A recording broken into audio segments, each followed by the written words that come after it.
Canada, I think we do about 250 to 300 transplants annually. We all have signals or molecular signatures in our cells that identify who we are. Remove all the cells and you're just left with the architectural matrix. And you can get stem cells from the recipient, allow the heart to grow on that matrix. We do about 15 to 18 biopsies. We go through the neck, into the internal jugular vein, put a bioptome, which is a little device that takes small snippets of the heart, the new heart, out, and we take about 4 samples or 5 samples. We send that to the pathologist. They would look at it under the microscope and ensure that there's no evidence of So patients, what they end up having is a combination of either obesity, high blood pressure, high cholesterol, or diabetes. And if you have 3 of those, then by definition, you have the metabolic syndrome. And speaking of cholesterol, is there a direct correlation with consumption of diets or foods that have high cholesterol and developing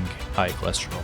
What are your thoughts on Ozempic? So in the Ozempic trials, they showed that it reduced blood sugar, but then when they did the cardiovascular safety, they showed that not only was it safe, but it actually reduced the risk of heart attacks.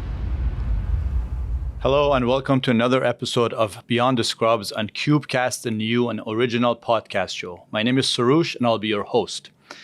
Today's episode is about the field of cardiology and heart transplants.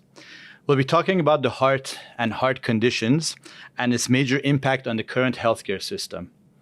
Cardiovascular diseases and conditions constitute one of the top reasons for seeking medical help and seeing your doctors. We'll be discussing specific topics on this condition, such as cardiovascular health, causes of heart disease and treatments, topics related to heart transplants, metabolic syndrome and its effect on heart disease, effects of diet on heart disease, the importance of exercise and healthy lifestyle on heart conditions, and of course, Ozempic. It's an honor for me to have my guest today. He's a medical doctor, cardiologist of 14 years of practice. He's a former medical director of the heart transplant program at St. Paul's Hospital in Vancouver, Canada. He's a current director of the cardiac intensive care unit at St. Paul's. He was born and raised in Baghdad, Iraq, moved to Canada when he was 11. He did his undergrad at University of British Columbia in Vancouver, Canada, and received a Master's of Science degree at Harvard School of Public Health. He then went on to receive his medical degree at University of British Columbia in Vancouver, Canada, received his residency in internal medicine and cardiology at the University of Alberta, Canada, and then followed up by doing his fellowship in advanced heart failure and transplant at the Cleveland Clinic. It is my honor and privilege to have Dr. Mustafa Toma, a cardiologist, on the show. Mustafa, thank you so much for being on the show. I appreciate it. Thank you so much. So before anything, can you tell us a little bit about yourself, what you do, what your profession is, what does a cardiologist do, and specifically a transplant specialist? Yeah, no, thank you. It's been hard to believe it's been 14 years since I became a cardiologist, and I've been lucky and fortunate to be working in Vancouver. I grew up in Vancouver after we immigrated to Canada, and always wanted to stay and work in Vancouver. But my journey has taken me to many different places, and has allowed me to land back here to work as a cardiologist with a special interest in cardiac transplantation and cardiac intensive care. And so cardiologists are physicians who are specialists in the field of internal medicine. Our job is to diagnose and treat heart conditions. So common complaints, for instance, people come in with chest pain or they have palpitations, racing heartbeats, for instance. They're dizzy and lightheaded. But we also treat acute conditions like heart attacks, complex arrhythmias, and we also, some of us work in specialties like interventional cardiology, where we put stents in arteries. Some of us work by doing diagnostic tests like echocardiograms to look at the heart. And some of us, like myself, for instance, work in transplant cardiology, where we assess patients for transplants and then manage them both pre and post transplant surgery. Yes, that's correct. Okay. And so in terms of the schooling, you mentioned that you're internal medicine specialist. Can you tell us a little bit about that, and how long does that take, and how do you specifically become a cardiologist? Yeah. So to become a cardiologist, it's quite a long road, like many other specialties in medicine. So most of us do at least 3 or 4 years of undergrad. Some individuals do, advanced degrees like masters or PhDs even before they do medical school. So we do 4 years of medical school, and then after medical school we do residency. First we do 3 years of internal medicine residency, and then we do a subsequent 3 years in cardiology. And then a lot of cardiologists now are doing subspecialty training. Like I said, in my case, I did transplant cardiology. And you did that in Cleveland. Correct. And what is there the reason that you have to do that subspecialty? Is that because of the job market, the situation, or is that mostly just due to passion? Can you maybe explain that to our audience a little bit? Or maybe both? Yeah, it's a little bit of everything. So it depends, I suppose, where one wants to work. So if somebody wants to work in the community where they're going to be what's called general cardiologists, then the 3 years of cardiology training may be sufficient. Some individuals may choose to do an extra year of, say, echocardiography, which is ultrasonography of the heart, just to gain more experience and expertise, so that they when they go and work in the community, they can be leaders in the field in their local institution. But when it comes to working in an academic institution, where I work at St. Paul's and other places in BC, like VGH and the Royal Columbian Hospital, for instance, we are quaternary and tertiary care facilities. So we take the referrals from community hospitals. So we're managing the most complex patients. And so we need individuals who have special expertise in different subspecialties of cardiology in order to manage these very complex patients and the complexities that occur within the field of cardiology. Okay, so basically to be able to manage all these specific cases a little bit more in depth, and if it's a type of hospital where everything's coming in, you got to make sure you have all the subspecialties, right? Correct.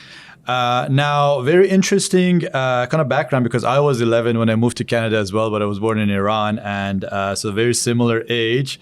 And can you tell us a little bit about that journey and how you kind of grew up, and then eventually I want to get into why you decided to become or go in the medical path and become a doctor, and specifically a cardiologist. So maybe tell us a little bit about your background, your story. Yeah, so I grew up in Iraq. That's where my parents are from. That's where I was born and raised, and I studied there until I was at the end of my grade 6th year, I believe. None of my parents were in medicine. I really had no interest in medicine at the time. I thought I was going to be an engineer, I think, or an astronaut, one of the two. That's completely different, man. And then my parents came to Canada just my dad wanted to do a 1-year sabbatical. He's a university professor. And so we came for the year, and then the events in the Middle East transpired. And so we decided to stay here. And so my parents left everything behind, their home, their business, their work, and they sacrificed really for myself and my 4 other siblings so that we could stay in Canada and grow up in Canada and have a good lifestyle and future in this country, which we're very fortunate to do. And so as a result of that, I think we're all motivated to work hard. We had that kind of culture within the family that we need to work hard in order to achieve our goals of being successful and independent. And so all of us kind of went through high school being somewhat studious, tried to do our best, and eventually, I ended up in doing undergrad at UBC and subsequently in medical school at UBC as well. Mm-hmm. But what was that decision for you to pursue medicine? Because that's such a specific thing, and I want to kind of get an understanding of what was going through your mind and how did you come to that? Yeah, as I was growing up, I did well in school, and so I had a lot of sort of potentials and opportunities that I thought about, and so I think what led me towards medicine really was and specifically cardiology. It happened, I think, together.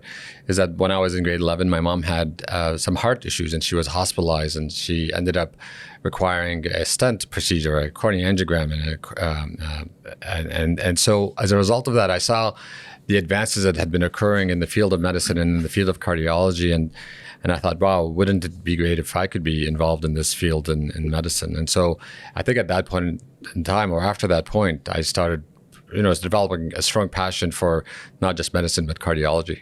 Okay. So how hard was it to go to medical school, finish medical school, do your residency, and then fellowship? I kind of want to get our audience, like one of the theme of our talk is, I think a lot of people just see the before and after, it's like, oh, director of, cardiology unit at St. Paul's Hospital, but, and then 14 years of experience, but, it's that before and after. But in between, there's a lot of ups and downs. I want to kind of touch base a little bit on that and kind of see what you felt like. What was the challenge like? Yeah. So when people ask me, if they think about doing medical school and pursue that field of medicine, I always tell them that first you must have a passion for it, because it's a very long road, as I just highlighted. I think to be a cardiologist, you're going to do at least 14 years of schooling after high school. So it's longer than your entire elementary and high school sort of education combined. It's combined. Yeah. So that's one. Two is that, most people who go into undergrad, I remember going to a class of science in first year undergrad, and, so the professor asked, who wants to do medicine? And then everybody put their hand up in science. And then you realize that very quickly, not everybody's going to make it into medical school. So you have to work hard. You have to have the grades. You have to have the extracurricular activities. You have to have the personality. You have to have, you can't be just somebody who does well in school. You need to work well with others. There's so many, I think, characteristics that medical schools look at when they're admitting individuals into their programs. And then medical school itself, it's a lot of studying, a lot of information that you have to understand and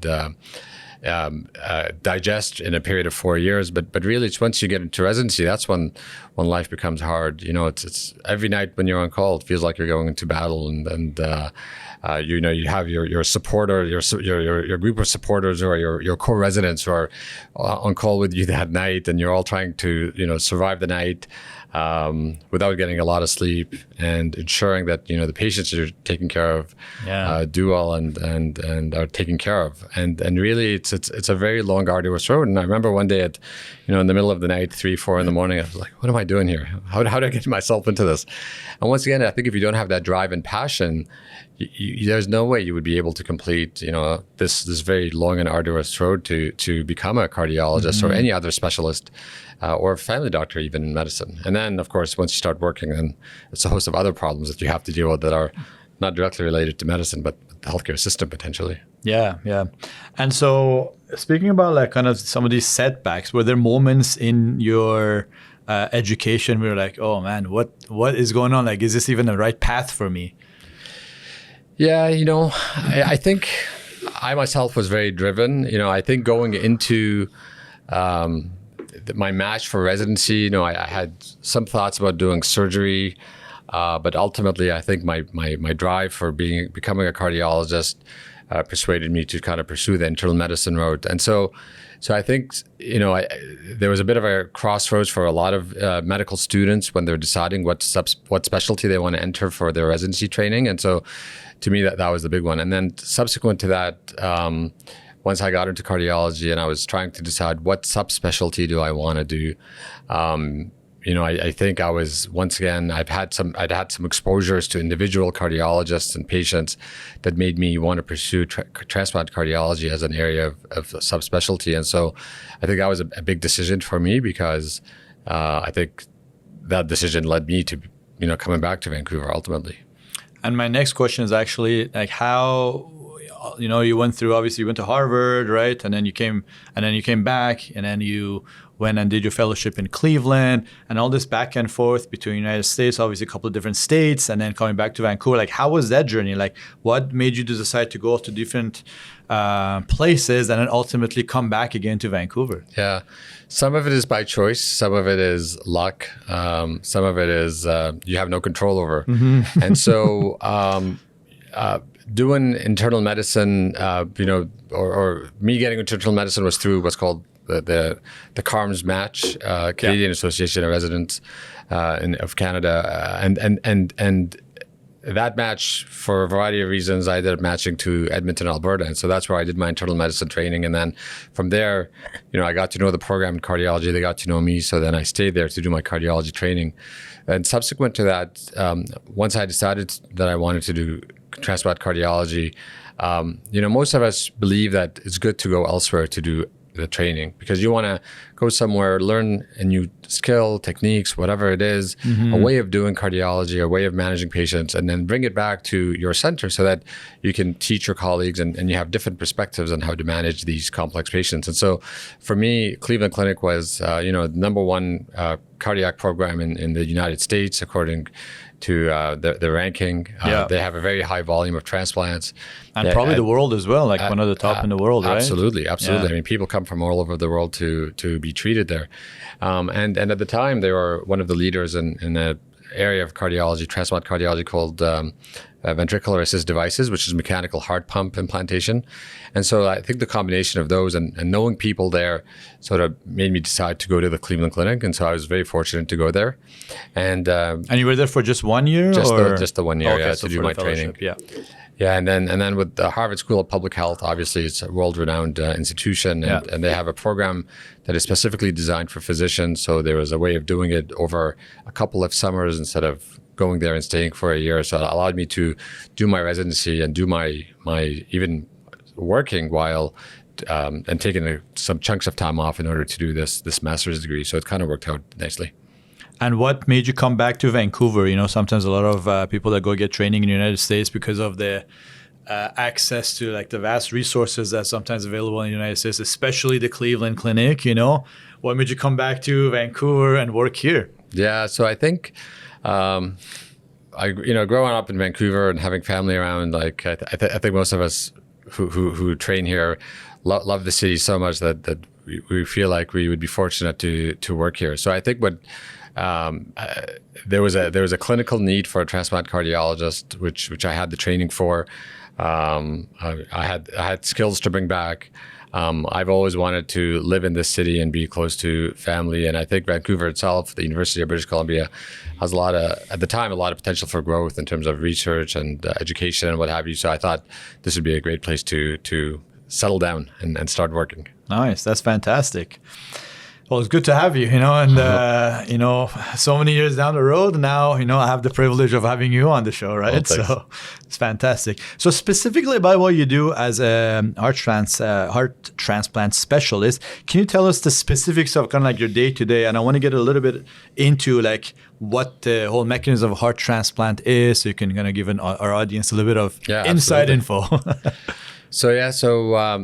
transplant is a very specialized field, and when we look at how many transplants are done, usually in Vancouver we do, on average, about 25 transplants per year, and in Canada, I think we do about 250 to 300 transplants annually, and so it is a last solution or therapy that is available to patients who have what's called advanced heart failure. So patients who develop heart disease that advances over time, and they develop what's called heart failure, where the heart becomes dilated, so it gets enlarged, doesn't pump as well, so it becomes weak, and to the point where the patients develop severe symptoms of shortness of breath, fatigue, with very minimal activity.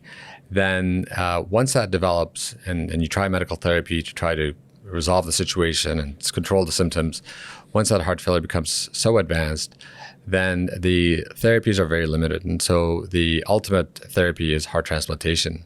And in that scenario, in a very highly selected group of patients who meet criteria for transplantation, then what we would do is we evaluate them, ensure that they are, one, sick enough to need a heart transplant, and two, that there's no reason why they wouldn't tolerate a transplant. So say they have advanced cancer, or say they have medical conditions that are going to limit their lifespan, in which case a transplantation would not improve their quality of life or their quantity of life. Then we would put them on a transplant list, and then we would wait for an organ to become available. And these organs come from individuals who have accidents resulting in them being brain dead, where their heart continues to function, but their brain unfortunately does not. And if the family of that donor agreed for them to be donors, then what would happen is the organs would get harvested and the heart would be taken and put into a recipient's body.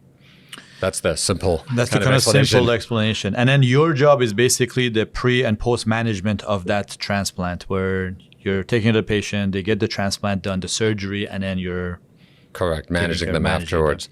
And so, our work in the heart transplant line of work, we are responsible for, treating patients who are referred to us. So not everybody who's referred to us for a heart transplant gets a heart transplant. A lot of patients, we can tweak their medications and get them better to the point where they no longer require a heart transplant. And in some instances where that doesn't work and the patient gets sick very quickly, then we may not have the luxury of waiting for a donor heart to become available. So now what we can do is offer a new therapy called mechanical circulatory support, MCS, or a special device called an LVAD, left ventricular assist device. And essentially that's a mechanical heart pump that we can implant, not us. We ask the surgeons to do it for us. So we say, hey, we have this patient, he's very sick, he or she, and they need urgent intervention, and let's put this LVAD into them. And so they would go into the operating room, they would put this pump inside their heart and then bypass the blood flow from the heart to this machine, and then gets pumped to the rest of the body. So the body no longer is dependent on the function of the heart, for it to get adequate blood supply. And so we can use that as a bridge to buy us time until a heart organ becomes available for that individual. Now, you said in BC there are about 25 transplants that happen per year. Correct. Why is the number, well, I don't even know if it's low or high, but why is the number, it seems low because I feel like there's so many prevalences of these conditions and a lot of need for that. But is there a reason the number is what it is? Or can you explain that? Yeah, it's multifactorial. So overall, in general, I think when you look at organ transplantation, whether it's heart, kidneys, liver, lungs, pancreas, whatever it may be, there are more patients on the list than there are donors available. So there's generally a limited number of donors that are suitable for heart transplantation specifically, because we're not going to take a donor heart from someone who's already has a coronary artery disease or blockages in their arteries, because then other health concerns exactly. That would make that heart not suitable for the recipient. And so organ shortage is one, but two, I think there's an under referral of patients for advanced heart failure therapies. So when you think about British Columbia, the majority, although a lot of patients live in the Lower Mainland area, we have a large proportion of the population that are living way outside in the periphery in smaller towns. And so it doesn't even come to that. It may not be, either there's an under recognition of how sick that patient is, and so they're not sent to us in a timely manner, or by the time that they arrive and they're very sick, they don't have the abilities to intervene to sort of save that patient and put pumps or devices in them to allow us to sort of get to them and do what we need to do. So it's a multifactorial situation, I would say. So specifically about the transplant, and I know it's a very complicated situation, so it's very multifactorial. Can you explain maybe a bit about that, like what the multifactorial side of it is? Like how does it even happen? Like what does it have to come to for that to happen?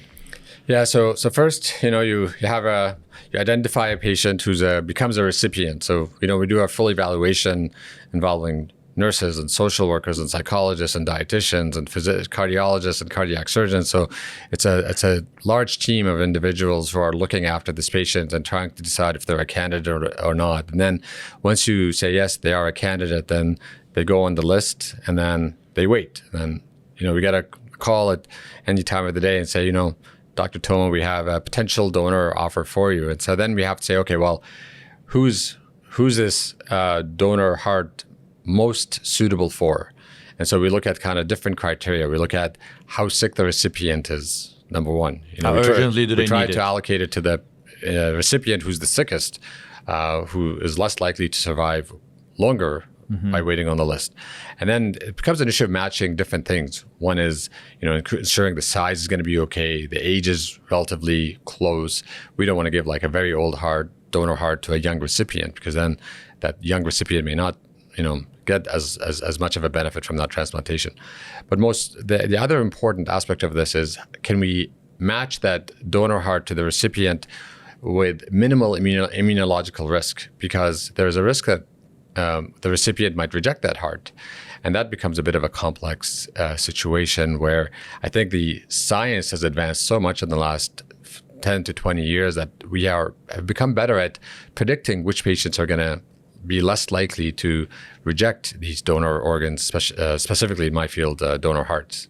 So when you say reject, what does that mean exactly in terms of like the matching of the tissues from the donor to the recipient? Can you explain that a little bit so people have an understanding? What does that even mean, Yeah, so, we as we all have these, we've become very in tune to the idea of antibodies, I think, with the most recent epidemic that we had. And so we all have signals or molecular signatures in our cells that identify who we are. It's kind of like our serial number, I guess you can say.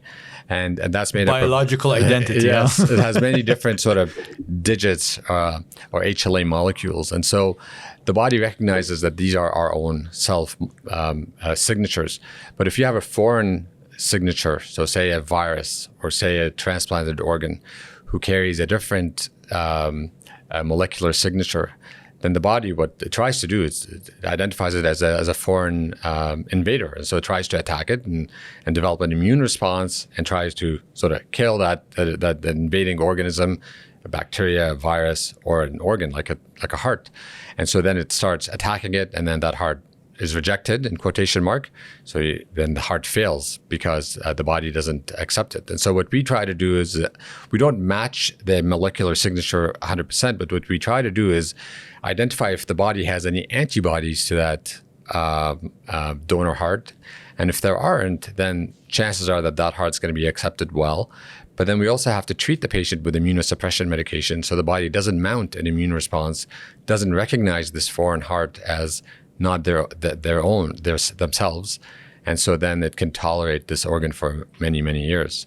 But as part of what we do is we have to ensure that the body doesn't reject this heart. So we have, for the first year, we do about 15 to 18 biopsies on these patients. So we go into through the neck, into the internal jugular vein, put a bioptome, which is a little device that takes small snippets of the heart, the new heart, out. And we take about 4 samples or 5 samples.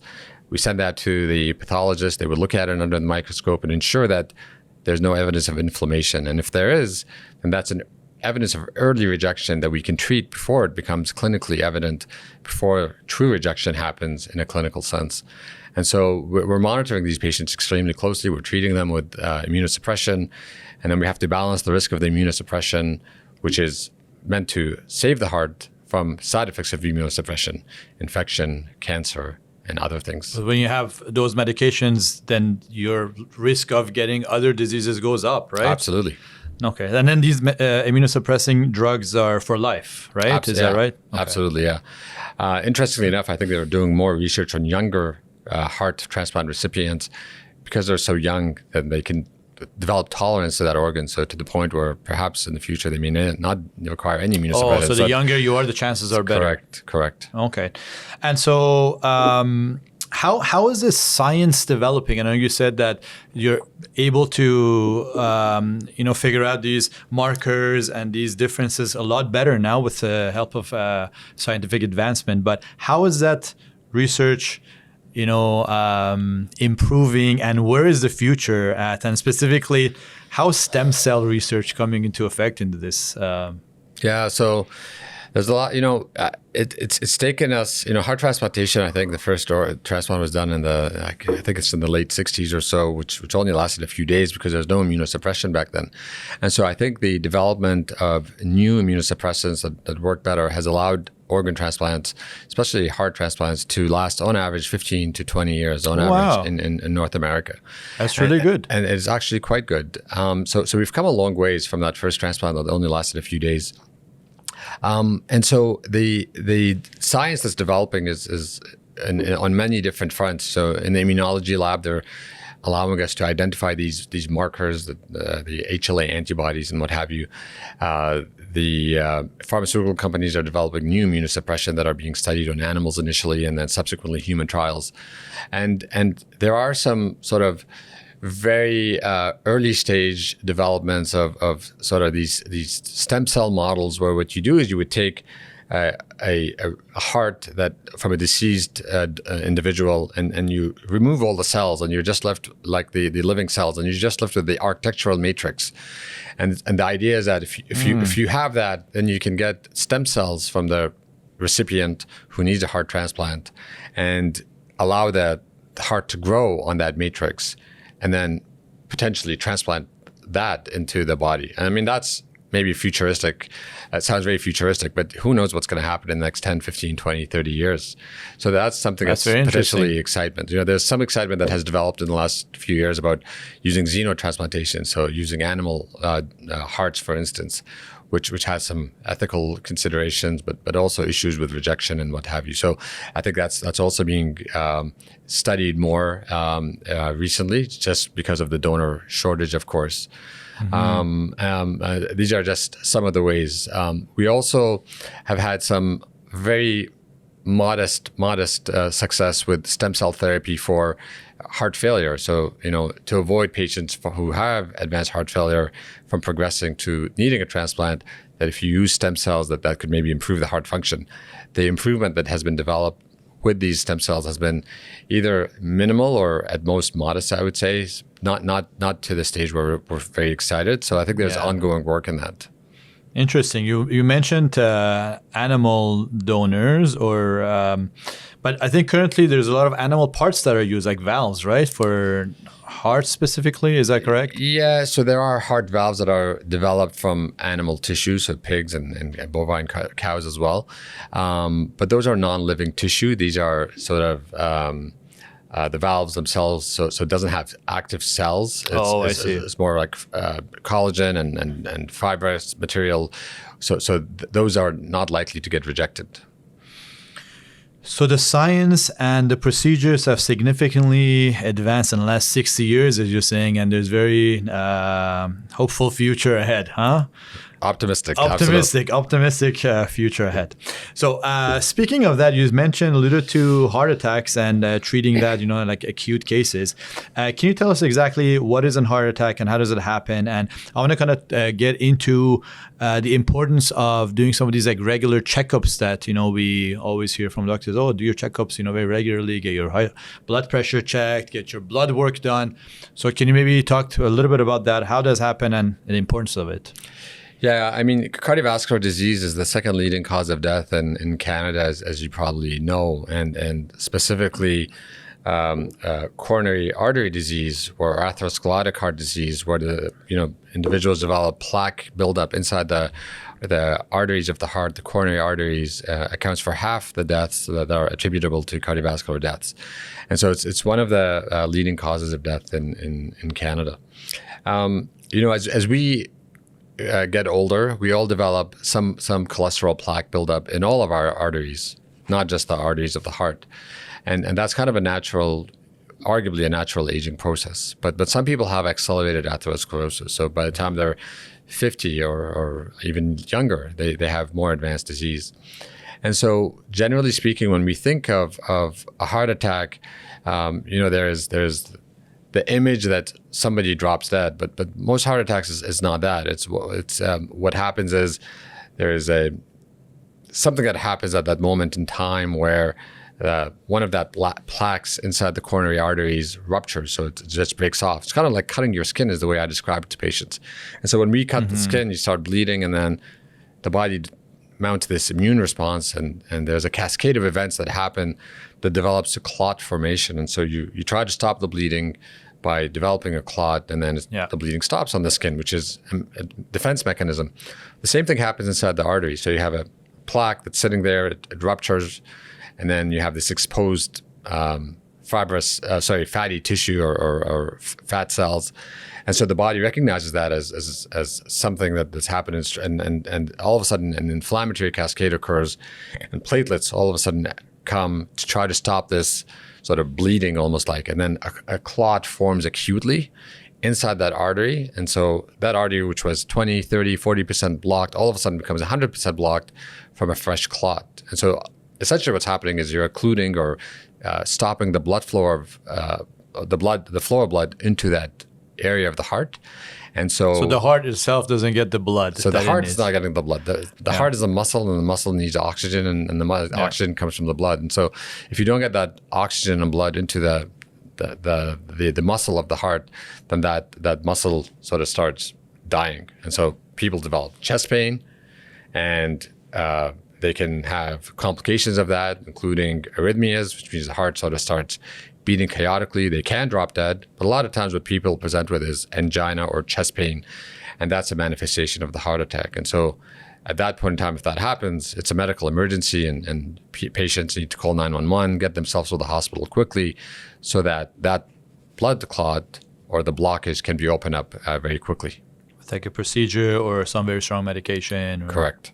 And so how important is it for people to do their regular checkups, and how accurate are some of these numbers? Like the blood work, you always get in like every year or every couple of years, and then every time you go see your family doctor, they do a blood pressure test. Correct. Like how important are these? How accurate are they? And then how much can they predict or limit some of these conditions happening with the heart? Yeah, so when you think about atherosclerosis and cardiovascular disease, we have to think about, what are the risk factors and what can we modify from these risk factors? So, there's some stuff that you cannot modify. For instance, being a male predisposes you to be more likely to have, coronary artery disease, older age, significant family history. Those are things that you and I can't control. We're born with it, or we become older and we can't control that. But there are modifiable risk factors. And the three sort of most common ones we think about are high blood pressure, diabetes, and high cholesterol. The other very important one that we can modify is smoking as well. And so the reason why it's important to have these annual checkups once you get to a certain age, over the age of 40, I would argue, is to ensure that your risk factors are controlled, especially if you are somebody who's, say, a male or a female who has a strong family history of heart disease.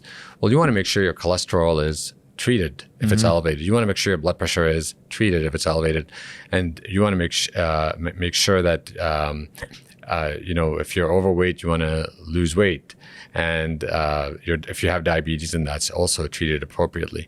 Because if you lower these high risk factors to a normal level, then you can delay or prevent the development of coronary artery disease. Okay. And so you mentioned all of these, and obviously with like high blood pressure, if the coronary artery is blocked, you're going to have a more high blood pressure because the heart needs to pump stronger. But what is the direct correlation between all of these? Like how, and I think these are all part of the metabolic syndrome that we talk about, right? So what is that exactly, and how are all these correlated? Maybe can you give us a little bit of the science or the physiology behind it so people can understand what is the relationship between like cholesterol and diabetes and high blood pressure, and specifically kind of like the... Yeah, so I mean, in some instances they are, not always, I have to say. I think you're alluding to the metabolic syndrome. And so the metabolic syndrome, I think, has become somewhat topical, especially recently with the whole obesity discussions and medications that are available for obesity. But we know that obesity itself can lead to downstream effects that make people develop diabetes and are more likely to develop high blood pressure and more likely to develop high cholesterol. And so that's on the basis of the fact that, if somebody's obese or overweight, then these excess fat cells can, make insulin regulation abnormal. So patients become insulin resistant. And if patients become resistant to the insulin, then their blood sugars go up. And if the blood sugars go up, then they become diabetic. And that in turn can lead to complications that can lead to inflammation, and subsequently high blood pressure can develop either as a result or a consequence or in association with these other problems, and same with high cholesterol. So patients, what they end up having is a combination of either obesity, high blood pressure, high cholesterol, or diabetes. And if you'd have three of those, then by definition, you have the metabolic syndrome. And that predisposes you to developing premature atherosclerosis or coronary artery disease.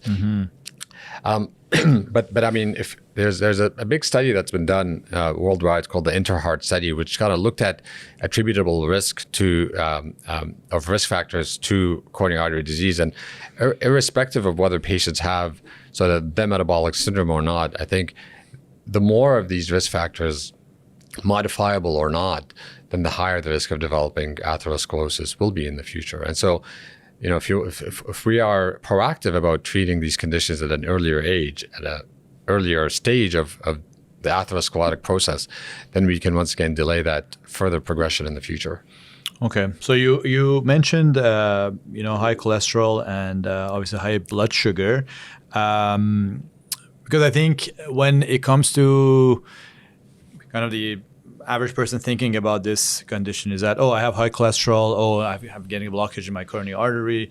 And I think sometimes the direct correlation of having high blood sugar in the body and, having too much sugar is not directly, I guess, in your day-to-day linked to, I'm going to develop heart disease maybe in the future. Can you tell us a little bit about the importance of sugar and having too much sugar in the diet, and how in North America, especially with all the diets that we have, it's becoming a major problem, and how that's affecting, possible future development of, heart disease?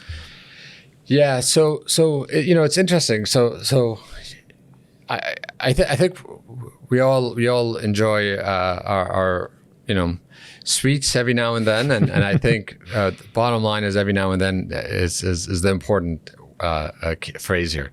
The more sugar we have, especially the kind of the refined sugar, the high glycemic index sugar that we have, then the more likely that's going to lead to not only obesity but insulin resistance, and it's that high blood sugar that persists for a prolonged period of time in our lifetime that ends up leading to the inflammation cascade that we talked about, to promoting atherosclerosis or atherogenesis and development of plaques inside arteries that leads to high blood pressure, and then becomes a bit of a cascade that kind of makes things worse and worse and worse over time. So the higher the blood sugar, the more inflammation there is. The more inflammation there is, then the more insulin resistance there is. The higher the blood sugars become, the more obese we become. And so it's one thing that leads to another, and then in the end becomes so difficult to control. And so ensuring that we are eating healthy at a younger age and eating better quality food, and specifically better quality carbohydrates, is going to prevent the development of diabetes and prevent this cascade from developing in the future. Kind of less refined sugar, more kind of raw, natural food, so that it takes longer for the body to break it down, so it doesn't give you that high glycemic index. Now, speaking of cholesterol, is there a direct correlation with consumption of diets or foods that have high cholesterol and developing high cholesterol? Yeah, so good question. So, I have a lot of patients that come to me who have had a heart attack, and they say, "Doctor, I'm vegan," or "Doctor, I eat very healthy," or whatever it may be. And I always tell them, the same thing, in that we get high cholesterol not because only of our diet, but a lot of it has to do with our genes and how we make cholesterol. Our bodies all make cholesterol. I mean, that's a natural process. And some people have enzymatic problems that they're born with, where they make more cholesterol. And so that's a problem. But that being said, diet plays a very, very important role. The type of food that we eat can lead to more development of bad cholesterol versus good cholesterol. We know that there is low LDL, there's LDL and low LDL and very low LDL and what have you cholesterol. And so there's different types of cholesterols that exist. And obviously the good ones are the HDLs, so the high density lipoprotein, for instance. And so it's how do we eat food that will prevent us from developing very high bad cholesterol or too much triglyceride, which is actual fat. And so I think the types of food that we eat need to be very, healthier. So, you can go to polyunsaturated fats, that are prevalent in sort of seafood, for instance, or vegetables, or you can decide to go for the trans fats and the saturated fats that are available in animal products like meats, especially red meats and in margarine and butter and what have you.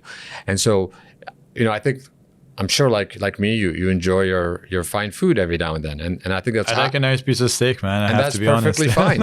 And so I think it's having that steak, that beautiful steak that you enjoy in moderation. Instead of having, red meat 3 or 5 times a week, have it maybe once a week, and then mix in your vegetarian meals and mix in your seafood cooked in a healthy way, of course, so that you don't develop or you minimize the risk of high cholesterol. That InterHeart study that I mentioned to you, the presence of bad cholesterols in the bloodstream. So the low HDL, the high LDL. From diets, that could be from diets, right? A lot of it is from diet, and some of it is going to be genetic as well. The attributable risk was about 50% to coronary artery disease. So if you can minimize that, then you will decrease your risk of developing coronary artery disease tremendously. So the latest research does say that if you consume a lot of animal products, then the chances of cholesterol going up in your system goes up. Absolutely, and then that leads to the downstream effect of developing coronary artery disease and developing of heart attacks, of course. Because I think one of the things you hear every single day is like, oh, you know what, butter is good now, or like have it every day, or then don't have butter, have like olive oil, right? And don't have eggs every day, right? And so what you're saying that in moderation, it's fine. You got to make sure that it's good food, you're cooking it properly, but consuming too much animal foods might lead to that. Absolutely. Okay, that's good to know. And then one specific other thing, you said vegetarian diet, right? Would you say in general that's a healthier diet as compared to if you're consuming a lot of meat? I mean, absolutely. I mean, there's a lot of benefits to consuming vegetarian diets as long as individuals are getting adequate amounts of their essential amino acids. Amino acids, yeah. Right? So they need to ensure, like a lot of amino acids are present in some of the red meats that we eat or the different types of meats that we eat, but there's a lot of legumes and other vegetables that will contain these essential amino acids. So having a well-balanced vegetarian diet is going to be absolutely good for individuals. Keeping in mind that women, for instance, who are menstruating may need iron, and that if they're not getting that from their meats, then they may need supplements. So ensuring that you have the full complement of the amino acids and the vitamins, and then the vegetarian diet is going to be absolutely adequate for some people. And sometimes you don't even know that in short term, right? Like long term, you find out, I've been deficient in some of these things, right? And sometimes when conditions develop. So you got to be very careful about your diet. You talked about refined sugars. And I know a lot of times when we compare North American diets to some of the diets maybe in the Middle East or East Asian diets or even Europeans, I think North America gets compared to Europe a lot, where they're like, oh, look at the Europeans, they're always consuming wine and like white bread and all these like meat products, but they're still looking healthier maybe, right? Like leaner people, right, in average compared to maybe United States or Canada, but also and correct me if I'm wrong, maybe healthier lifestyles. Is diet, when you combine it with like a healthier lifestyle, obviously I think a lot of people walk more there, they're more active, maybe stress level is managed better, work-life balance is better. Like where is that balance? Because I see Europeans, I've been in Europe, they sometimes, it's a lot of white meat and white bread and meat and yeah, and so it's not the one thing. So I think the North American lifestyle and diet lends itself to being unhealthy when it comes to cardiovascular risk. And so if you go back to that InterHeart study, which I think is great because it's looking at 52 countries across the globe, and I think it represents exactly what you just highlighted. What are the other risk factors that we haven't talked about? So one thing you mentioned, psychosocial issues, so depression, anxiety, and stress. that had a profound effect on attributable risk to cardiovascular disease. Exercise is one that's very important, and having a diet that has richer in vegetables and less so in red meat. And so, where do the Europeans? I just spent some time in Europe, and like you said, why do they look so much healthy? They're out at the bistros drinking their wine and eating their very fatty meals. It looks like why is bread, it? Right? Yeah. Correct. They're baguettes and croissants, and they're not as obese as people in North America are. More in the States than Canada, but still in North America. And I think it's because of the combination of all of those things. Maybe some of it is genetic, but you see them taking the subway every day. They're walking from train station to train station. They're walking to work. They're much less likely to be driving to work. And the type of, like you said, carbohydrates that they're eating are not the super refined, sugary stuff that we're drinking here with our Cokes and along with our hamburgers and French fries, but it's actually better quality products that is usually are organic and coming straight from the farm to the table. There's so many of these farm markets that are available, and people are always going and getting their products from there. So I think all of those make a very huge difference to the well-being of the people who live in those areas. Yeah, so diet plays a huge role. Lifestyle, stress management. Obviously, stress, we all know causes inflammation to increase in the body, yes. right? And so not good for anything.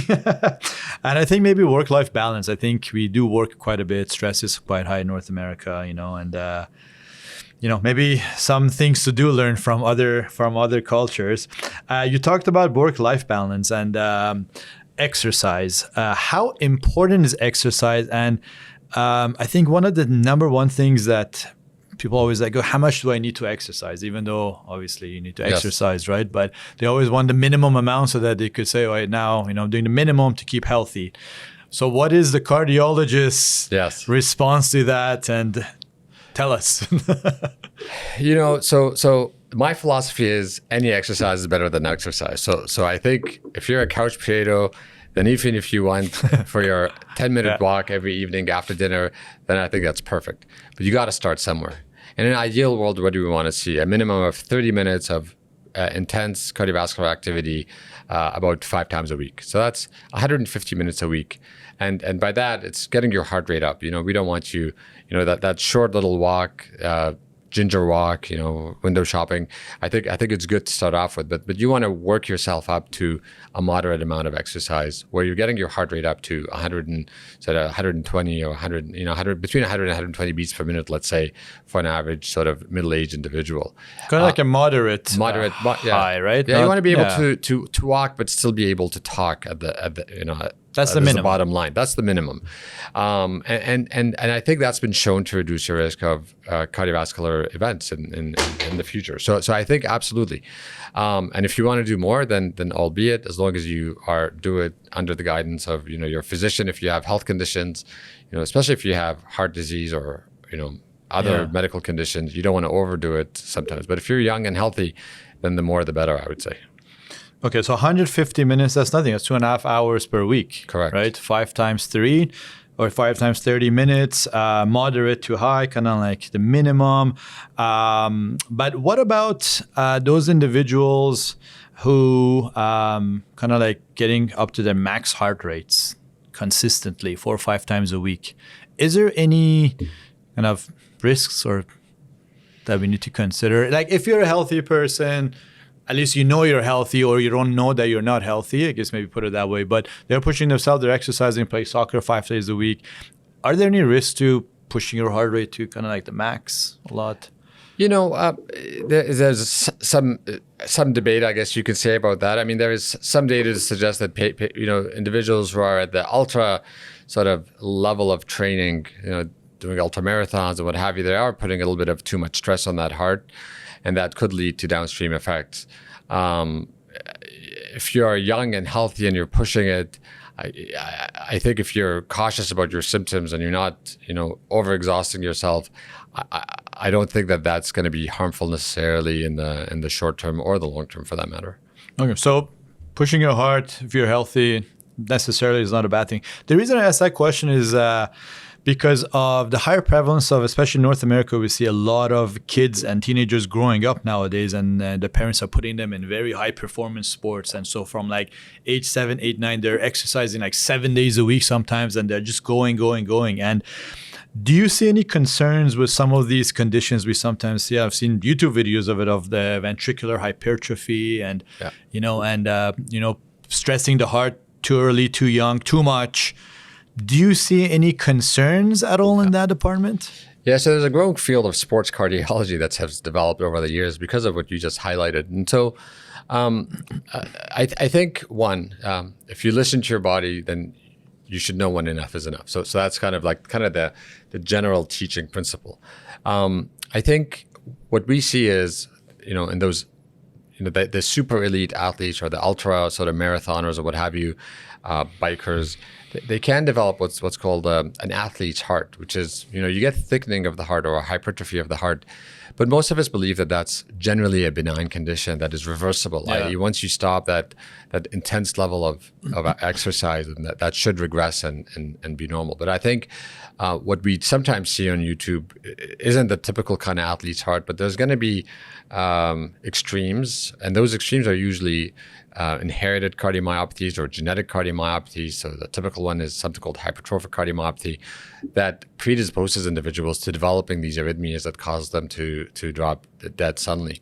And so I think in this day and age, most in programs that have intense activity associated with them. So we look at elite schools or any sort of university level schooling or any high level sports teams, they always get screening ECGs, and sometimes in the elite level they do stress tests, and sometimes they do advanced images like MRIs to see if their athlete has some predisposition to these conditions that could cause them to drop dead. I mean, even LeBron James's kid had an event while he was playing at his school, and no one knows the detail of that. But unfortunately, every now and then, we've seen people drop dead or they lose consciousness on the field, and most of the time that's related to a cardiac condition that is not just them being athletic, but something else is going on. So from your perspective, cardiologist perspective, there's no danger necessarily that you see where kids are, playing 7 days a week and pushing themselves. Generally not. When they're screened, if everything's healthy, it's totally fine. The reason I ask that question is also because in my practice, I treat a lot of sports injuries, and I do have a lot of teenagers, some of these high performance teenagers that come in, and I've been in practice 13 years. And over my practice career, I've seen an increase in incidence of these injuries, repetitive overuse injuries that happen in kids, teenagers coming in constantly being injured because they don't have any rest time. So obviously 6-7 days of exercise, might not necessarily be bad for the heart, but it does, anything doing too much is not good for the body maybe, right? And Correct. So you do get overuse injuries, and, maybe stressing the heart way too much. Not resting, I don't know, Yeah, like I said, I think it's one thing to be active and exhausted all the time, but it's another to say, okay, well, I reached my limit today and I'm going to stop. So I think knowing when to stop is going to be that important step from the heart perspective.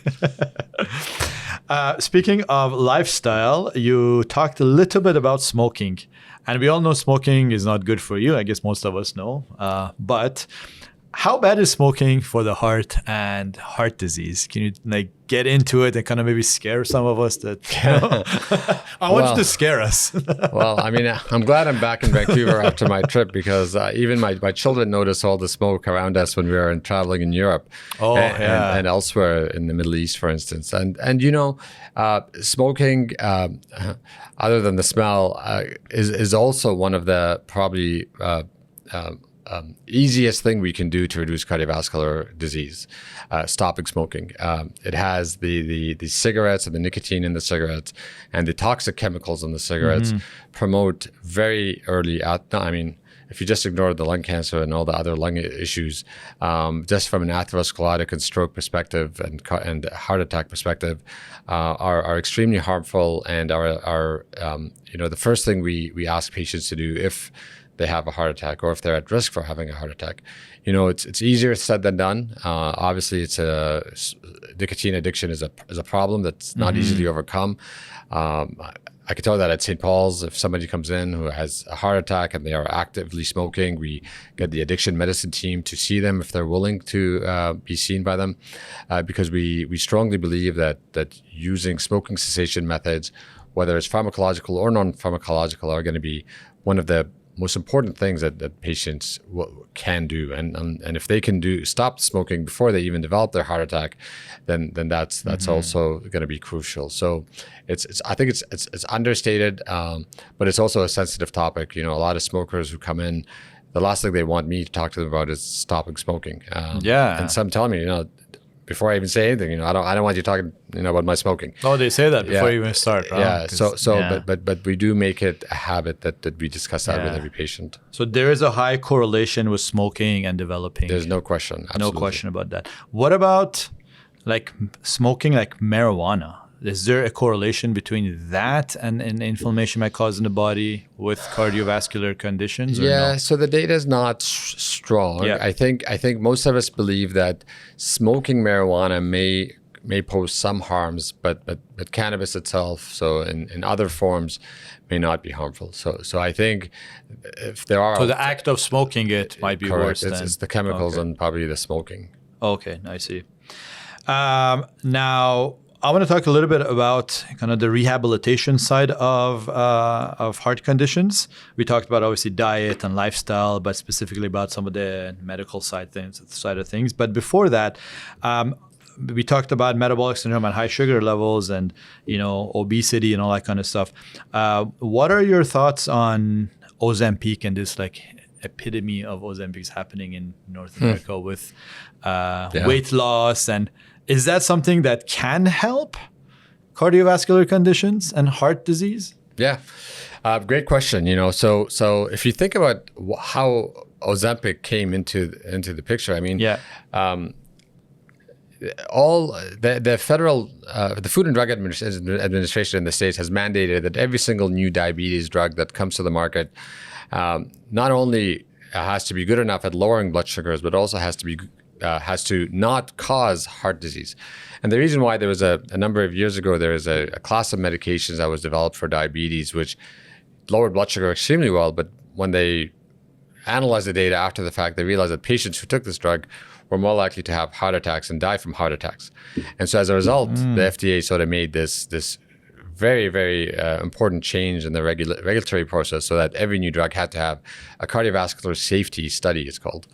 And so for Ozempic and other new classes of diabetes medications that have come on the market in the last 10 to 15 years, that's what's happened. And so in the Ozempic sort of trials, they showed that it reduced blood sugar, but then when they did the cardiovascular safety, they showed that not only was it safe, but it actually reduced the risk of heart attacks and dying from heart disease, which was quite remarkable. So not only do you have a drug that is going to lower your diabetes and hemoglobin A1Cs, improve glycemic control, blood sugar, it reduces your risk of having heart attacks. And so we, as a result of this, the first sort of landmark trial that was published, we started suggesting that patients who have diabetes and have cardiovascular risk factors or heart disease ideally should be on a GLP-1 agonist like Ozempic to lower the risk of them having heart attacks. And so then what we started noticing is not only did it lower the risk of having heart attacks and improve your diabetes control, it also caused weight loss. And so all of a sudden, there's multiple reasons why patients need to be on Ozempic or want to be on Ozempic. So I think it's for the cardiovascular risk benefit, for diabetes management, but also for weight loss.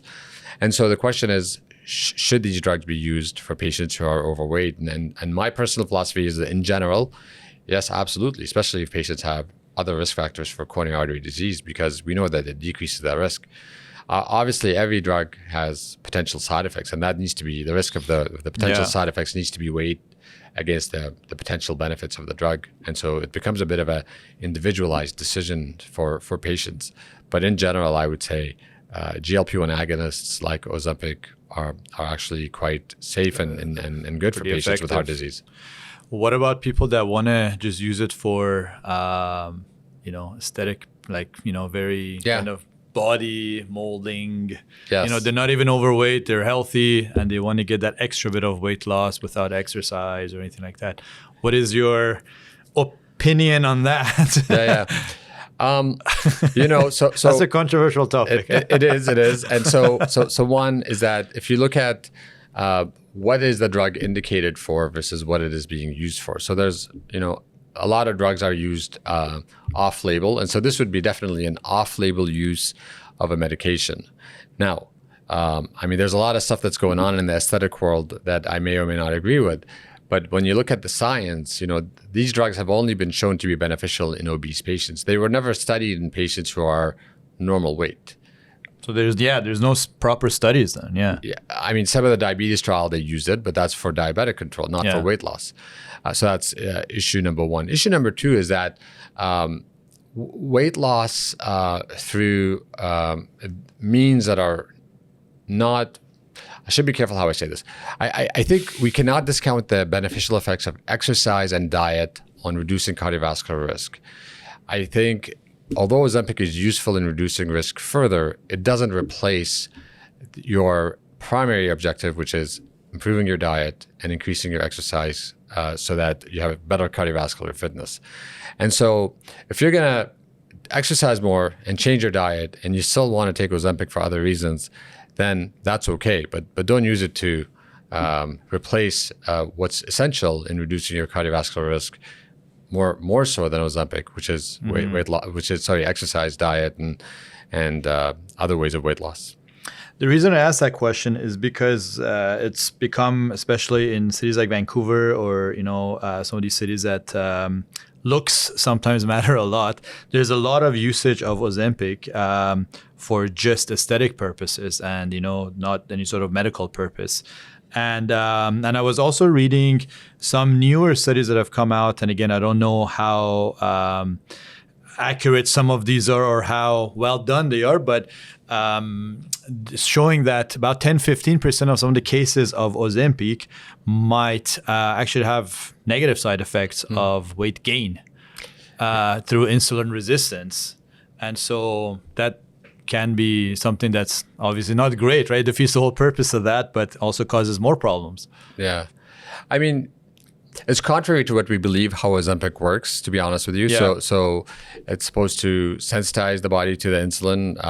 And so it should make the body more responsive to insulin is how the mechanism, one of the mechanisms of actions of how it works. It also, increases satiety. So you get fuller more quickly and decreases gastric emptying potentially. So, and that's one of the side effects, of course, of Ozempic. And so once again, if you're using it for just body sculpting, as you mentioned, and not for the true weight loss in somebody who's overweight or obese, to get that cardiovascular benefit, then you have to weigh the risk. It's always, like I said, risks and benefits. And so if your risk is at 2 or 3% and the benefit is more than 2 or 3%, then it makes sense to use the drug. But if your benefit, which if you're somebody who's healthy and not overweight, is low when you're taking Ozempic, then you're more likely to get a side effect than you are to get a benefit from it. So it may not make sense in that setting. But obviously, people have different thresholds and for risk tolerance, and that's their choice. Yeah, I guess benefits versus the cost ratio, kind of, right? Yeah. Okay. So going back a little bit to previous topic of heart attack and kind of dysfunctions of the heart itself and heart becoming weaker. What is like the rehabilitation process of a weakened heart and say maybe even like a post-heart attack? And you said majority of the heart attacks, there's quite a bit of recovery from it, right? How does that rehabilitation work? Like, what is that process like? Obviously, there's some medication and some maybe lifestyle changes, but can you talk to us through that? Yeah, absolutely. So as mentioned before, the heart is a muscle, and the job of that heart is to pump blood to the rest of the body. And so when the heart's pumping, it's pumping against resistance, and that resistance is the blood pressure. And so what we want to do is make the heart work more efficiently. And so how do we do that? We want to decrease the demand for oxygen in the rest of the body. And so if I tell you to go, Sarush, I want you to go and run a marathon tomorrow, you would say you're crazy. I can't run a marathon. I'm like, well, that's right. you're probably right. You can't. But if you train for it, Gradually, your muscles in your legs and in your arms and everywhere else, they're going to adapt. They're going to work more efficiently. They're going to require less oxygen delivery. And so if you have a patient who has heart failure where the heart doesn't pump well, or a patient who's had a heart attack recently, what you want to do is get them into a rehab program, condition their body. You're not conditioning the heart, you're conditioning the muscles of the body to work more efficiently. And so that's cardiovascular fitness that we talked about. It's getting that muscle tone and strength in them so that they have sort of that ability to do more with less, right? So just because somebody has heart failure, just because they've had a heart attack, doesn't mean that in the future they won't be able to do as much as they did before. They will be, but they have to work at it, condition the muscles, condition the body to be able to do more with less efficiency from the heart. So it's crucial. And we have a very well-established cardiac rehab program in Vancouver, North Vancouver, and elsewhere in the province, so that patients who have had heart attacks can be or have heart failure can enroll in these programs and develop better cardiovascular fitness, as I'm sure they do in this gym here. So a combination of a lot of things: diet, lifestyle changes, medication maybe for some parts, right? Gradual kind of increasing like exercise and getting the heart healthy, because I think every time, I think there's a bit of a maybe label or stigma to it where, I have heart condition, right? It doesn't mean that you're going to have that forever. It means that you could also recover from it and not have a heart condition. Well, I mean, the heart condition may still be there, but you don't have to worry about it because you're controlling it with medications, because medications are still important to preventing further events, but that you can do other things to live a relatively normal life with that heart condition. Absolutely. All right. So now going back to your own profession and your life. Now, tell us a little bit of some of the challenges you face in your profession, your work, and with patients. And yeah, I mean, listen, working in the public healthcare system can be challenging at times. Limited resources exist. I have to say, like in my area, which is heart transplant, we're very lucky because it's a life and death condition. And so when it comes to these types of conditions, generally we are funded well, not personally, but our program. So the hospital and we have nurses and allied health that work with us very closely. But still the bureaucracy of dealing and sometimes negotiating for these things can be challenging. I think one of the most rewarding part of my my job, of my life, is the patients I work with.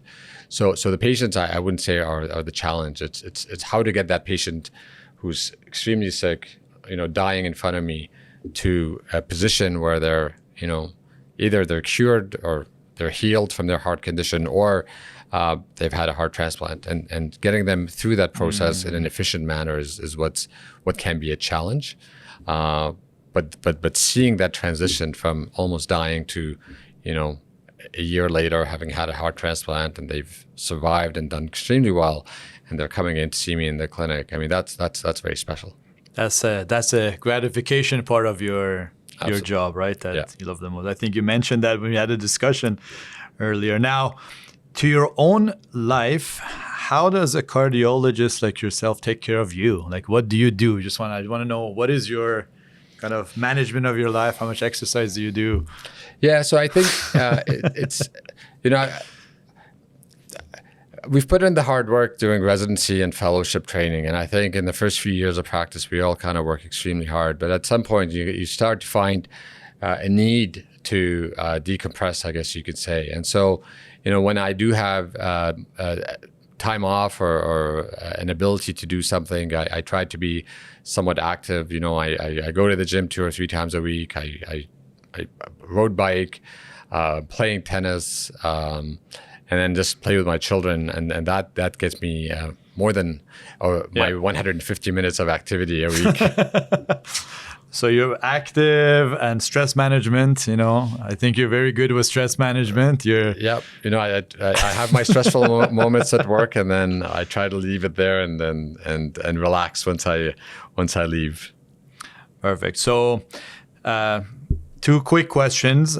As a cardiologist, do you, if you go back in time, would you become a cardiologist again? Absolutely. I mean, 100%. I think I have one of the best jobs that anybody can have, and the type of patients that I see in the hospital that I work, and that not only am I involved in patient care on a regular basis, but one of the other gratifying portion of my job is the educational component. I've mentored and worked with a number of different students and residents and fellows, and these become your colleagues in the future. And so you develop very special relationships and bonds with these individuals. And sometimes, just like I had mentors that made me want to be a cardiologist, I hope that I am that person to all these younger generation of individuals who are thinking about pursuing a career in medicine and cardiology. So it's absolutely, I would do it again. Perfect. Well, that's a fantastic way to end the session. Thank you so much, Mustafa, for coming over. I appreciate it. Thank you. Thanks, man. Appreciate it. Thanks.